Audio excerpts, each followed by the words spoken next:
Hello guys, GSD একাডেমির এই YouTube চ্যানেলে তোমাদের সবাইকে স্বাগত। আজকে কাইনেটিক্সের part one, actual part one আমরা স্টার্ট করতে চলেছি। এই পার্ট ওয়ানে আমরা বলে থাকি কাইনেমেটিক্স। কাইনেমেটিক্সের এইটা জানার আগে তার বিপরীতে তোমাদের অনেকগুলো শাখা জানতে হবে, শাখা সম্বন্ধে তোমাদের জ্ঞান থাকতে হবে। তো সেই সমস্ত বিষয় নিয়েই একটা বলতে পারো একটা ইন্ট্রোডাকশনের মতোই আজকের ভিডিওটা থাকবে। তো ভিডিওটা প্রথম থেকে শেষ পর্যন্ত দেখতে থাকো। আজকে এই চ্যাপ্টারের স্মৃতিবিজ্ঞানের তোমাদের কিন্তু এটা কিন্তু দেখতে হবে, ঠিক আছে? তো কাইনেমেটিক্সের এই চ্যাপ্টার থেকে তোমাদের কিন্তু ভালোই আসবে, কিছু কিছু অঙ্ক আসে, ঠিক আছে? তো দেখো, আজকে প্রথমে তো আমরা বলবিজ্ঞানের শাখা থেকে আমরা স্টার্ট করব। দেখো, প্রথমত এই যে আমরা একটা বলবিজ্ঞান যেটাকে বলবিজ্ঞান বলে, এই বলবিজ্ঞানটাকে বলা হচ্ছে মেকানিক্স। ঠিক আছে? এই বলবিজ্ঞানটাকে বলা হচ্ছে মেকানিক্স। এই মেকানিক্সের আবার হচ্ছে দুটো শাখা। একটা হচ্ছে আমাদের কি, একটা হচ্ছে ডাইনামিক্স,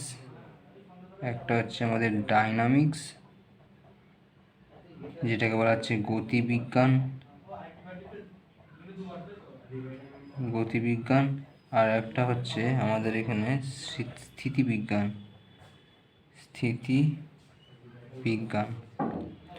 ওকে, যেটাকে বলছি আমরা স্ট্যাটিক্স। ভিডিওটা প্রথম থেকে তোমরা শেষ পর্যন্ত দেখবে এবং পাশে থাকা বেল আইকনটিকে অবশ্যই অন করবে। চ্যানেলটাকে সাবস্ক্রাইব অবশ্যই করে রাখবে, যাতে করে তোমরা প্রত্যেকটা ভিডিওর নোটিফিকেশন কিন্তু তোমরা খুব তাড়াতাড়ি পেয়ে যাও, ঠিক আছে? তো দেখো, প্রথমত আমরা এখানে এই দুটো বিষয় নিয়ে আমরা আলোচনা করলাম। দেখো, এখানে তো তোমাদের যে বিষয়ে আমাদের দেখতে হবে এই জিনিসটা, সেটা হচ্ছে যে গতিবিজ্ঞান পেলে, স্থিতিবিজ্ঞান পেলে। এবারে এই গতিবিজ্ঞানটাকে আবার দুভাবে ভাগ করা যায়। একটা হচ্ছে স্মৃতিবিজ্ঞান, যেটা আমরা পড়বো কাইনেমেটিক্স, তাহলে এটাকে আবার দুভাবে ভাগ করা যায়। একটা হচ্ছে গতিবিজ্ঞান, গতিবিজ্ঞানের যেটা দুটো ভাগ আছে। গতিবিজ্ঞানের যে দুটো ভাগ, সেটা হচ্ছে একটা হচ্ছে কাইনেমেটিক্স, এটাও এক প্রকার গতিবিজ্ঞানের ভাগ, ঠিক আছে? তো এটাকে বলা হচ্ছে আমরা নর্মাল স্মৃতিবিজ্ঞানও লিখতে পারো, দন্তেশ্ব এই স্মৃতিবিজ্ঞান বলতে পারো। আর আরেকটা তোমরা বলতে পারো চলবিজ্ঞান, যেটাকে আমরা বলছি কাইনেমেটিক্স। কাইনেটিক্স। এই দুটো কনফিউশন দূর করে দেখো। কাইনেমেটিক্স হচ্ছে স্মৃতিবিজ্ঞান আর কাইনেটিক্স হচ্ছে চলবিজ্ঞান, ঠিক আছে? স্মৃতিবিজ্ঞান, চলবিজ্ঞান। তো আমরা স্মৃতিবিজ্ঞান নিয়ে আমাদের আলোচনা তাহলে পুরোপুরি বোঝা গেল। মেকানিক্সের ওই জন্য বাংলাটা মনে রাখার দরকার নেই, বাংলাটা গোলমাল হয়, তো ওই জন্য ইংরেজিগুলো মনে রাখবে। মেকানিক্স, ঠিক আছে? মেকানিক্সের দুটো ভাগ, গতিবিজ্ঞান মানে হচ্ছে তোমাদের যেটা ডায়নামিক্স, আর একটা হচ্ছে স্ট্যাটিক্স। ডায়নামিক্সের দুটো ভাগ, কাইনেমেটিক্স আর হচ্ছে কাইনেটিক্স। বুঝে গেল? আচ্ছা, এখানে দেখো নেক্সট যেটা আমরা শুরু করব, সেটা হচ্ছে, দেখো এখানে অত কিছু সংজ্ঞার দরকার নেই। সেখানে আমরা নর্মালি আমরা শুরু করবো কি, স্থিতীয় গতি, ঠিক আছে? স্থিতীয় গতি, রেস্ট অ্যান্ড মোশন, ঠিক আছে? রেস্ট, যেটাকে বলছি আমরা স্থিতি,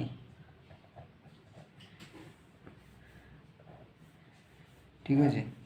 দেখো, স্থিতি কাকে বলছে না, সময়ের সঙ্গে সঙ্গে যদি কোনো বস্তুর আমাদের অবস্থানে পরিবর্তন না হয়। ধরো একটা বস্তু আছে এখানে, সময়ের সঙ্গে সঙ্গে একটা কোনো বস্তু আছে, এই বস্তুটা যদি সময়ের সঙ্গে সঙ্গে যদি কোনো অবস্থার পরিবর্তন না হয়, ধরো টি ইকুয়াল টু 0-তে যা ছিল, টি ইকুয়াল টু 5 সেকেন্ডও তাই থাকলো, মানে কি অবস্থানে কোনো পরিবর্তন হচ্ছে, স্থির অবস্থায় হয়ে যাচ্ছে, তখন ওই অবস্থাটাকে বলা হবে স্থিতি এবং বস্তুটাকে বলা হবে তোমাদের স্থির বস্তু, ঠিক আছে?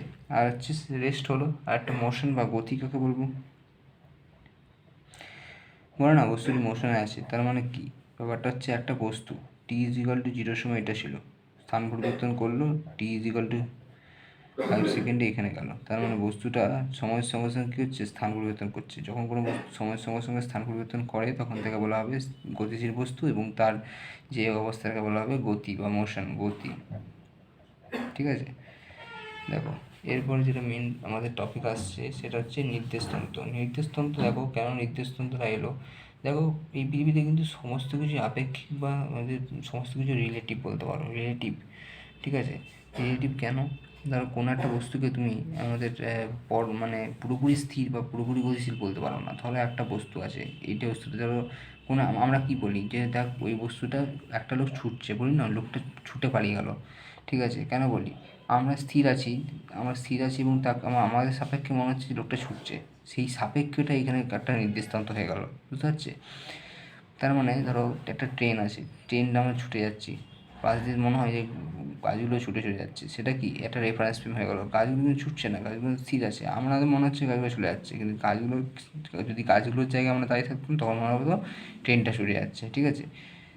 এই হচ্ছে একটা নির্দেশতন্ত্র বা রেফারেন্স ফ্রেম হয়ে যায়, আর ওই জন্যই আপেক্ষিক গতি বা আপেক্ষিক স্থিতি এই ব্যাপারটা চলে আসে, ঠিক আছে। তো দেখো এখানে আমরা যে জিনিসটা আমরা দেখবো সেটা হচ্ছে যে নির্দেশতন্ত্র কী, যেটাকে আমরা বলছি রেফারেন্স ফ্রেম। এগুলো তোমরা আগেও পড়েছো, ঠিক আছে, জাস্ট একটা রিক্যাপচুলেট করার জন্য, জাস্ট একটা মনে করার জন্য তোমাদের কিন্তু বিষয়টা আমাদের বর্ণনা হচ্ছে, ঠিক আছে। রেফারেন্স ফ্রেম কি, কোনো একটা বস্তুর অবস্থান কিংবা গতি বা স্থিতির বর্ণনার জন্য অপর কোনো বস্তু বা গতি বা বিন্দুর সাহায্যে নিতে হয়। কোনো একটা বস্তুর অবস্থানের গতি বা স্থিতি জানানোর জন্য অপর একটা বিন্দুর সাহায্য নিতে হয়, ঠিক আছে।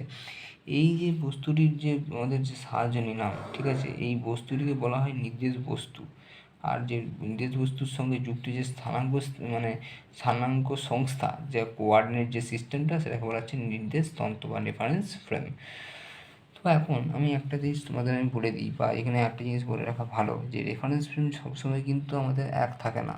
রেফারেন্স ফ্রেম কিন্তু বিভিন্ন বস্তুর সাপেক্ষে, বিভিন্ন ইয়ের সাপেক্ষে কিন্তু চেঞ্জ হতে থাকে, ঠিক আছে।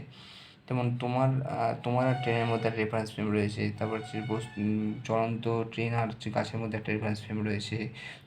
তুমি একটা স্থির, তুমি ধরো এক জায়গায় দাঁড়িয়ে আছো এবং গতিশীল একটা বস্তু বা গতিশীল একজনের সঙ্গে রেফারেন্স ফ্রেম রয়েছে, ঠিক আছে।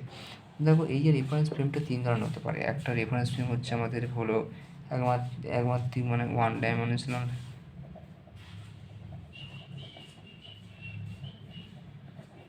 একটা হতে পারে আমাদের টু ডাইমেনশনাল, আর একটা হতে পারে থ্রি ডাইমেনশনাল।